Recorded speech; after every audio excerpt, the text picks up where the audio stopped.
for Math 1710.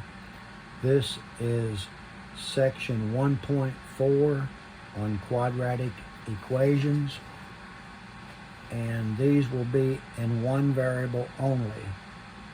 And these can be written as ax squared plus bx plus c equals 0. What makes it quadratic is that x is to the second power, and it's also called a second degree equation. And to solve a quadratic equation, one way to do it is to use what we call the zero factor property, which says that if a, b equals 0, where a and b are two factors, then either a has to be 0 or b has to be 0, or they can both be 0. In solving quadratic equations, we're going to assume that both are equal to 0. So here's an example: 6x squared plus 7x equals 3. Normally when we solve a quadratic equation, we get all the terms on one side of the equation. So that'd be 6x squared plus 7x minus 3 equals 0. So there's where the 0 comes in to the situation. Now, there are different ways that you can factor this into two parentheses. I'm going to show you a way that you can use if you'd like. If you know another way, you can use your way. But I'm going to take the 6 right here, and I'm going to say that 3 times 2 equals 6, or 6 times 1 equals 6. I'm going to take the 3 over here. The only way you can get 3 is 3 times 1. Now the method I'm going to show you is based on the FOIL method, where if you have two parentheses, you have your outside terms and your inside terms. We're not going to pay any attention to the first and last terms of the FOIL method, but what we want to do is take either one of these two sets of numbers times this one set of number over here and put those numbers in the parentheses. Now what I want my result to be is that when I subtract my products, I get a 7. So if I take 3 times 3, that gives me 9, and 2 times 1, that gives me 2, and when I subtract 9 minus 2, I get the 7. So that means that I'm using 3 and 2 and 3 and 1. The 3 and 2 come from the x squared, so I'll put a 3x and a 2x in here. Then the 3 gets connected to a 3, so if I follow the line right here, the 3 goes over here. If I follow the line from the 2, it goes to a 1, so I'll put a 1 right there. Now, this minus tells me also that I have two different signs, one plus and one minus. The larger product, which is the 9, gets the sign that's in the middle, which is the plus. The 9 comes from 3 times 3, so here's your plus and here's your minus. So the factors become 3x minus 1 times 2x plus 3, and that equals 0. I will then set my factors equal to 0 based on the 0 factor property up here. If I add 1 to both sides, I get 3x equals 1. If I divide by 3, I get x equals 1/3. Here I'll subtract 3 from both sides and get 2x equals negative 3, and divide by 2, and I'll get x equals negative 3 over 2. So either one of these answers is correct. And if I want to use my special brackets, I would put 1/3 comma negative 3 over 2.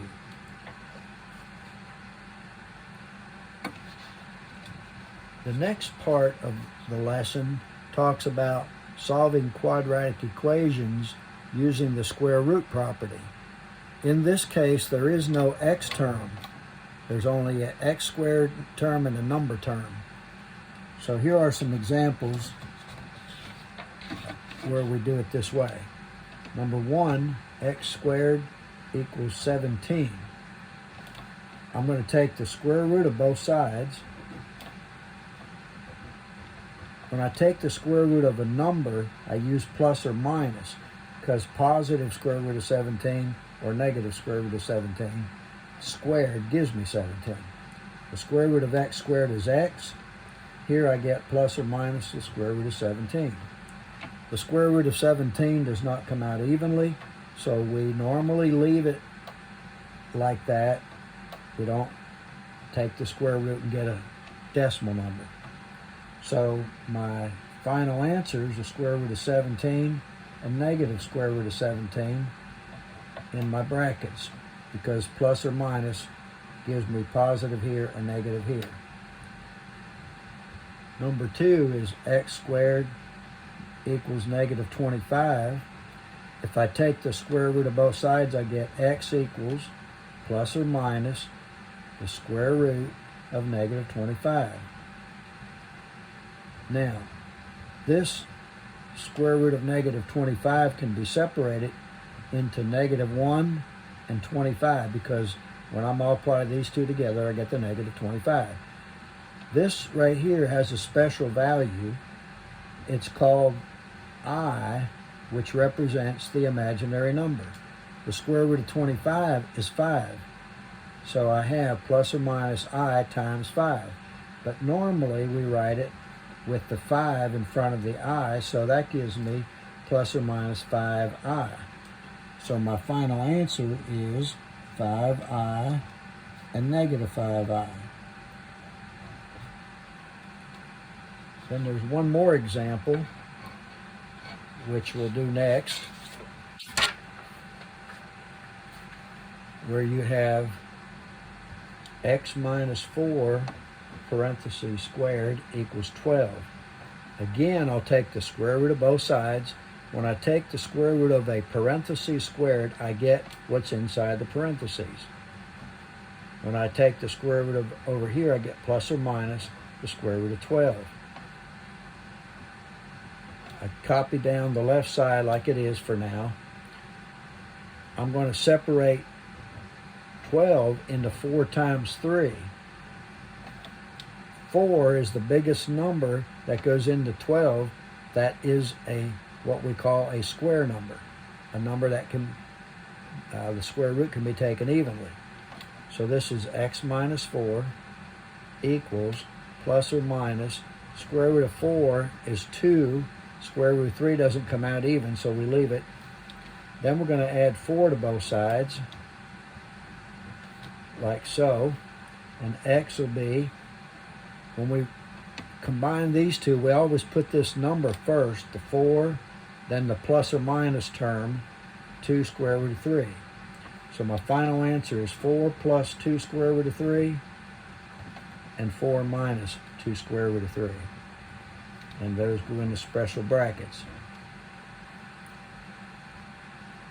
Either one of these is an acceptable way to write the answer. It all depends how you're being asked to write it.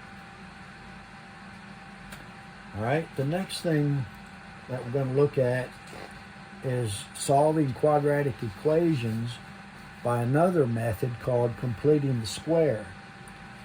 For this method to work, the x squared term has to have a coefficient of 1.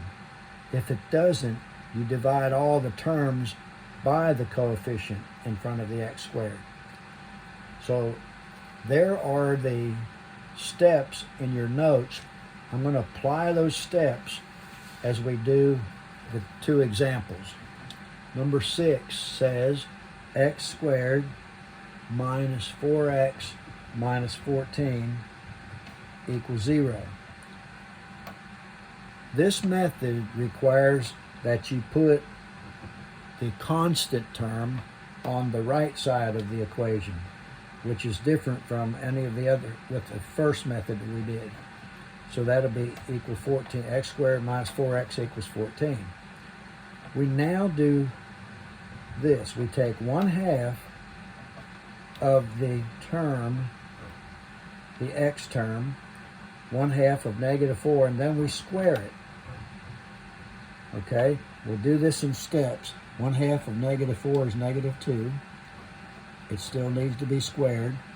This number will go inside a parenthesis squared, which I'll show you in just a few minutes. When you actually square it, you get +4. And this will be added to both sides of the equation. All right, so let's go back to this point right here where we set it up where the number's on the right. We're going to add 4 right here and after the 14.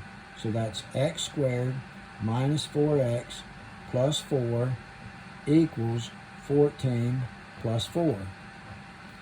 This right here can be turned into a parenthesis squared, which means that the same thing times itself will equal this. And what goes in here is x, the square root of x squared, which is x, and this minus 2. Minus 2. And over here we get 18. Then from here we do it the same way as we did back here on number 3. We take the square root of both sides, x minus 2 on the left, plus or minus the square root of 18. X minus 2 will then equal plus or minus 8. Square root of 18 can be split up into 2 parts, 9 and 2, because 9 is a square number. It's the biggest square number. It goes into 18, and it goes in there 2 times. So we now have x minus 2 equals plus or minus. Square root of 9 is 3. Square root of 2 does not come out even, so we leave it. So that gives us 2 plus or minus 3 square root of 2. Then I'll add 2 to both sides. And I'll get x equals, put the 2 first, 2 plus or minus 3 square root of 2. So my final answer, I'll put it over here, 2 plus 3 square root of 2, and 2 minus 3 square root of 2. Those are my final answers, either this way or this way.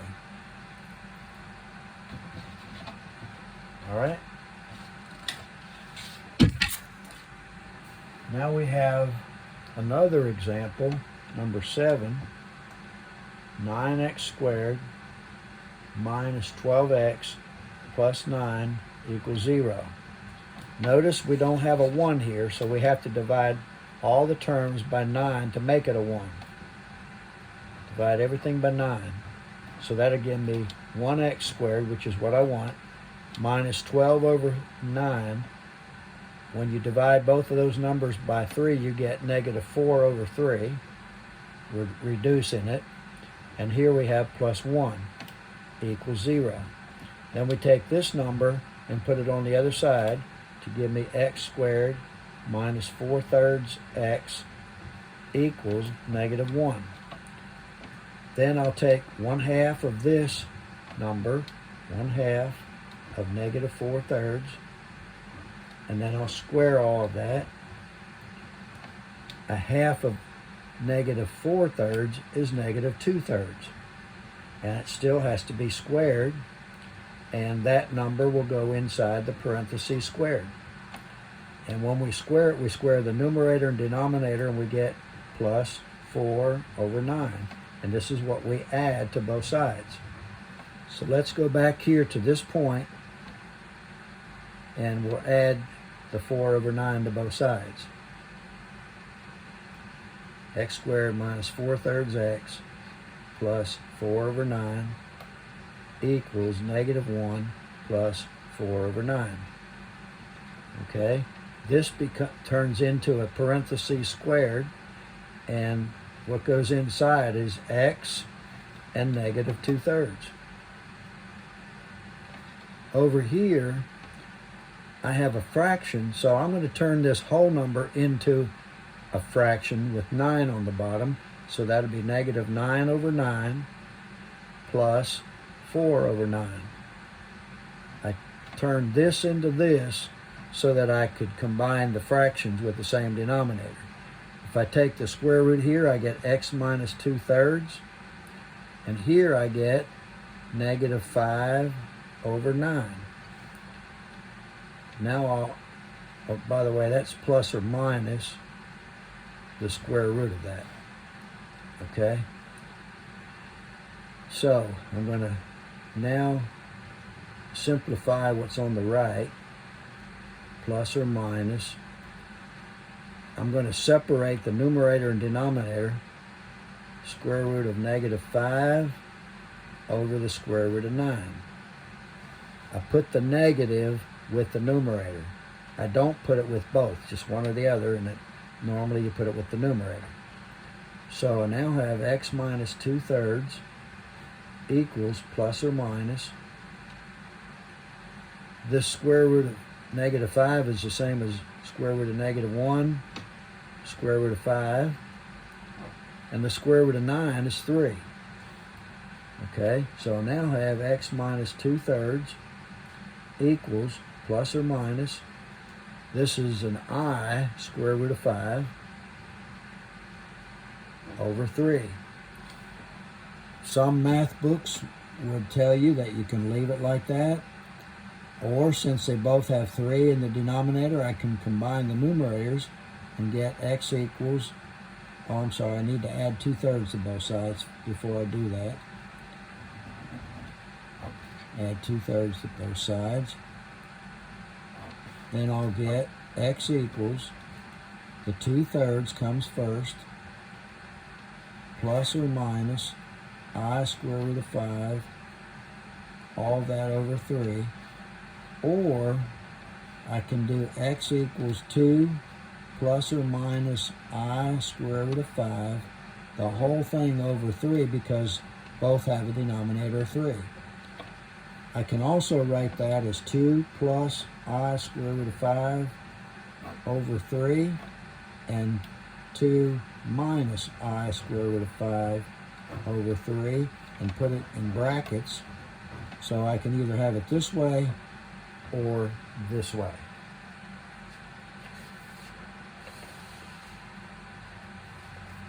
All right, the next part of this lesson goes into what we call cubic equations.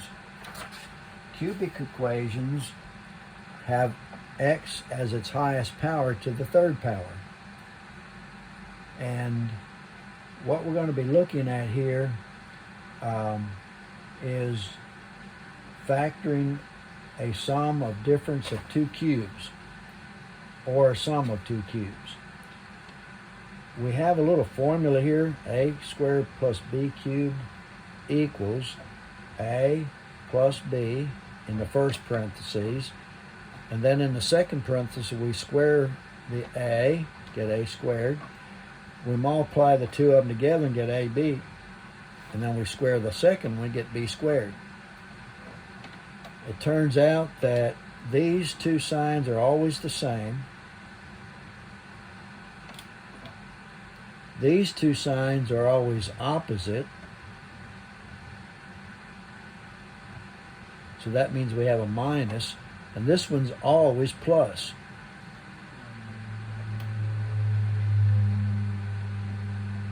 So that's a formula.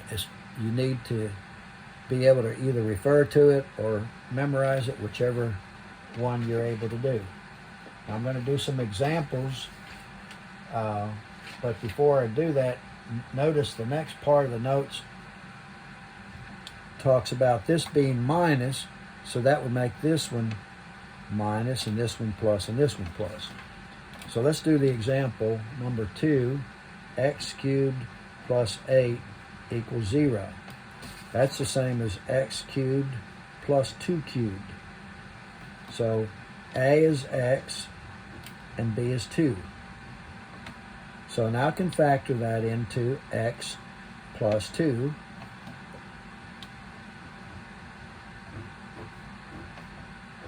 My first parentheses will have 2 terms. My second parentheses will have 3 terms. I square the x and get x squared. I take the 2 times the x and get 2x, and I square the second term and get 4. These two terms will be the opposite, So this is a minus, and this one's always a plus. And that will equal 0. Okay? So we now are going to set these two factors equal to 0. Before I do that, I want to say that this right here can never be factored. It's never factorable. So when we set this equal to 0, we'll have to use the quadratic formula.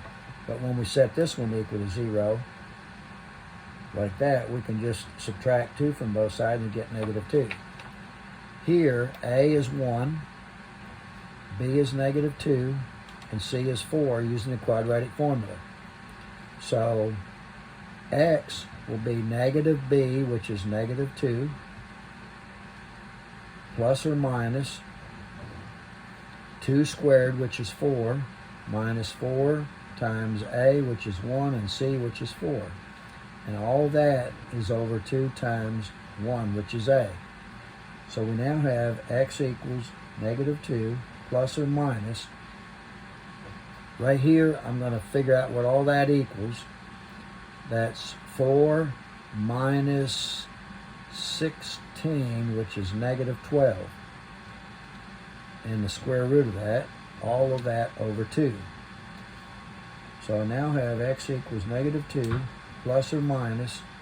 This is the same as square root of negative 1 times the square root of 4 times the square root of 3.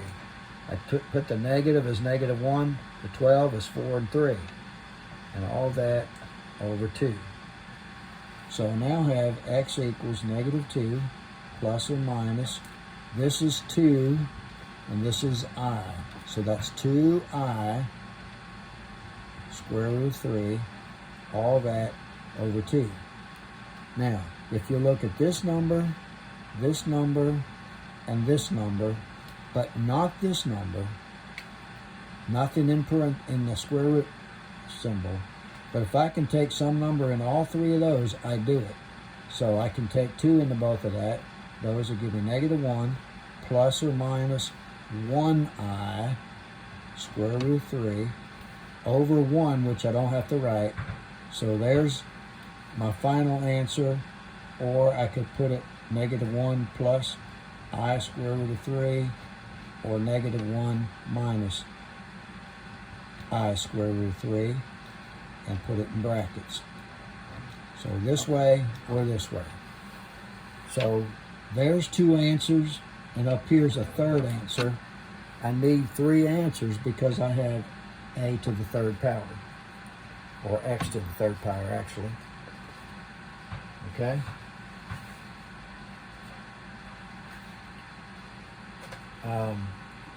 The next part of the lesson talks about solving for a quadratic variable in a formula. So let's look at this formula right here. For number 1, A equals pi d squared over 4. And we're solving for d. Remember, when there's more than one variable, they have to specify which one they want you to solve for. So in this case, we're solving for d. So I'm going to put a over 1 because I now have created a proportion. I can cross multiply, and I'll get pi d squared equals 4a. I'm solving for d, so I'm going to divide both sides by pi.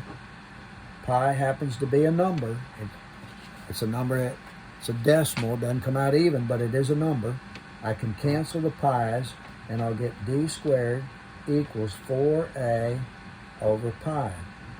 Then I'll take the square root of both sides, and I'll get d equals plus or minus square root of 4a over pi.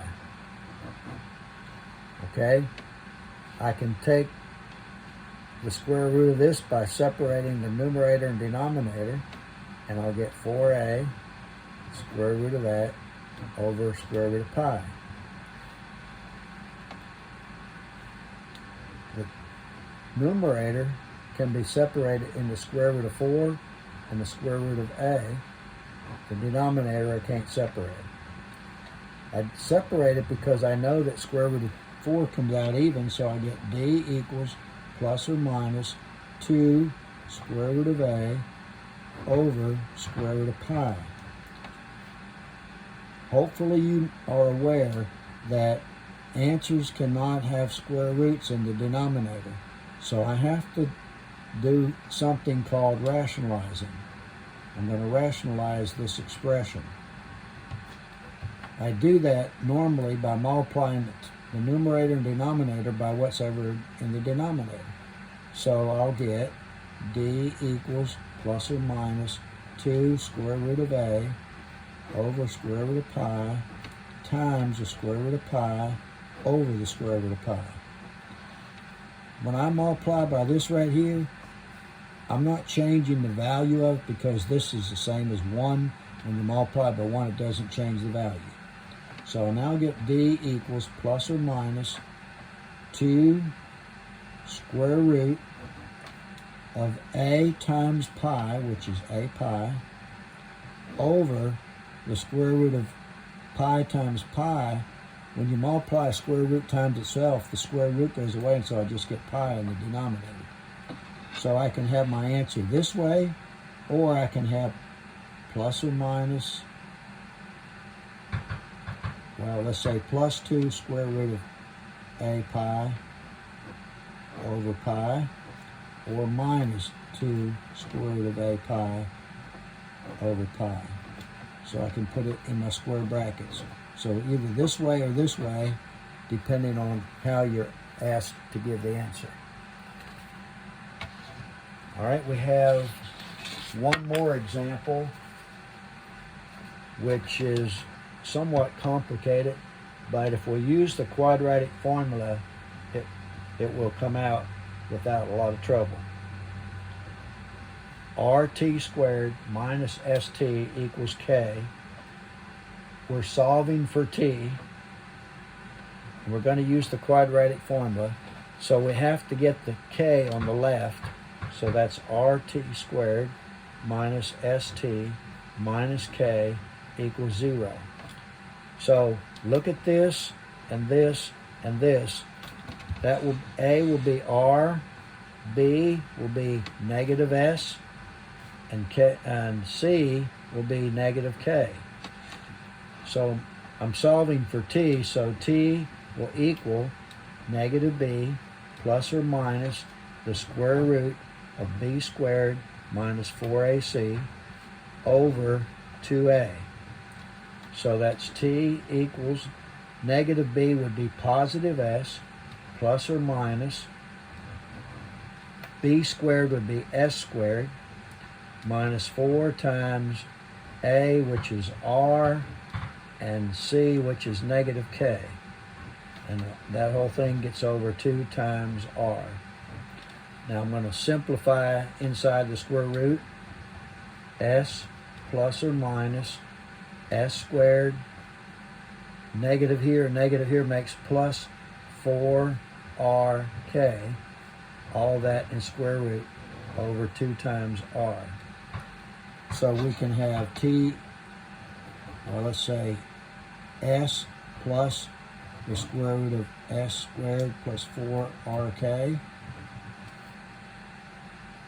over 2R, or S minus the square root of S squared plus 4RK over 2R, and put it in brackets. So either this way or this way. All right, there's one more thing in section 1.4 notes. It has to do with what is called the discriminant. The part that's in the square root, the b squared minus 4ac, this is called the discriminant. And there's a chart there that tells you what kind of roots and how many roots you have based on the value of b squared minus 4ac. So I have some examples here. 5x squared plus 2x minus 4 equals 0. A is 5, B is 2, and C is negative 4. So b squared minus 4ac would be 2 squared minus 4 times 5 times 4. If you work that out, you get 4 minus 80, which is negative 76. So this is a negative number. If you look on the chart, when it comes out negative, it says that you will have two non-real complex roots or solutions. Okay? The next example is x squared minus 10x plus 25 equals 0. A is 1, B is negative 10, and C is 25. So b squared minus 4ac is negative 10 squared minus 4 times 1 times 25. So this is 100 minus 100, which is 0. On the chart, it says that when you have a 0, you have one rational double root. A double root means you have the same root twice. The last example, 2x squared minus x plus 1 equals 0. A is 2, B is negative 1, and C is 1. So b squared minus 4ac would be negative 1 squared minus 4 times 2 times 1. So that's 1 minus 8, which is negative 7. So it's also negative. And again, we will have two non-real complex roots. Complex means that there will be an imaginary part to it. In other words, the square root of a negative number, which gives you an I. Okay, that concludes this lesson.